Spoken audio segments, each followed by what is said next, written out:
Our next presenter is Ester Obikoya. She's in Energy, Technology, and Policy. Her advisors are Arnie Jacobson, and the presentation title is Techno-Economic Feasibility of Utility-Scale Solar and Battery Storage Systems. Esther.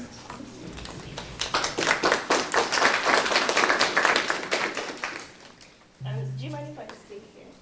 You may, but you might want to take the microphone. You need at least this. Here, let's do this.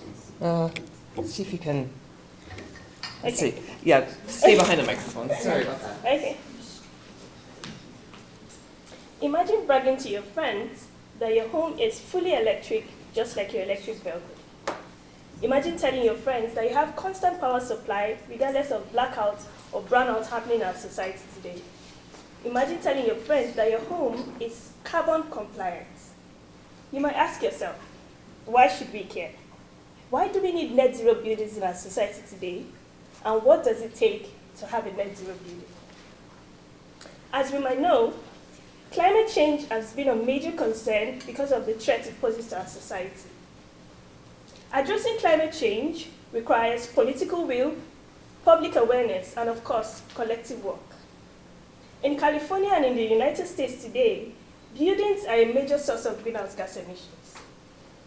According to California Air Resource Board, buildings account for 25% of greenhouse gas emissions in the states. Buildings also account for 40% of greenhouse gas emissions in the United States. Guess what? Buildings account for 28% of greenhouse gas emissions globally. Now we see why we need to reduce greenhouse gas emissions in our buildings. My thesis is focused on how to use energy-efficient models to simplify the process of achieving a net zero building. The process of getting a net zero building involves building electrification, such as replacing your natural gas appliances in your homes with electric appliances, like electric heat pump. It also requires you improving your building insulation.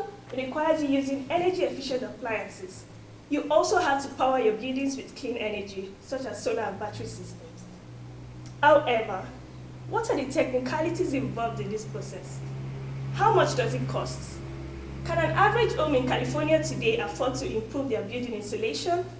As an individual, as a society, are we ready for this change? Are we ready to have net zero buildings in our society today?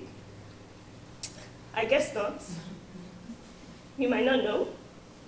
But the question is, under what scenario should we continue with this process? Under what scenario is ideal for this process to make sense? I hope that my thesis would act as a roadmap for decision makers, businesses, homeowners who are willing to further reduce their greenhouse gas emissions in their buildings today. I hope to see you on the other side where everything is clean and green. Thank you.